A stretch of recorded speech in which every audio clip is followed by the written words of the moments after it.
আজি ভাল খবৰত দিবলৈ ওলাইছো এটা ভাল খবৰ। মাজুলীৰ বুকুত স্থাপন হ'ল প্ৰথমটো হেলিপৰ্ট। মুখ্যমন্ত্ৰীয়ে উদ্বোধন কৰিলে হেলিপৰ্টৰ। বায়ুপথেৰে সংযোজিত হ'ল নৈদ্বীপ মাজুলী। উৎসাহিত মাজুলীবাসী। পৰ্যটনৰ বাবে বিপুল সম্ভাৱনাৰে পৰিপূৰ্ণ মাজুলীলৈ দেশ বিদেশৰ পৰ্যটকক আকৰ্ষিত কৰাৰ দিশত আন্তঃগাঁথনি উন্নয়নৰ অংশ হিচাপে মুখ্যমন্ত্ৰী সৰ্বানন্দ সোণোৱালে মাজুলীৰ বৰবাৰীত ৰাজ্যৰ প্ৰথমটো হেলিপৰ্ট শুভ উদ্বোধন কৰে আৰু লগতে অতিথি গৃহৰো শুভাৰম্ভ ঘটায়।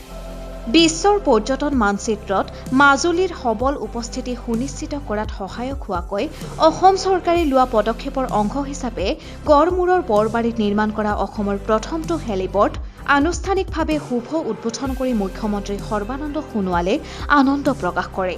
হেলিপৰ্টটি উদ্বোধনৰ পাছতে যোৰহাটৰ ৰৰৈয়া বিমানবন্দৰৰ পৰা অহা এখন হেলিকপ্টাৰে এই হেলিপৰ্টত অৱতৰণ কৰে। ইয়াৰ পাছতে এই হেলিকপ্টাৰখনতে উঠি দুদিনীয়া মাজুলী ভ্ৰমণ সামৰি ঢেকীয়াজুলিলৈ ৰাওনা হয়।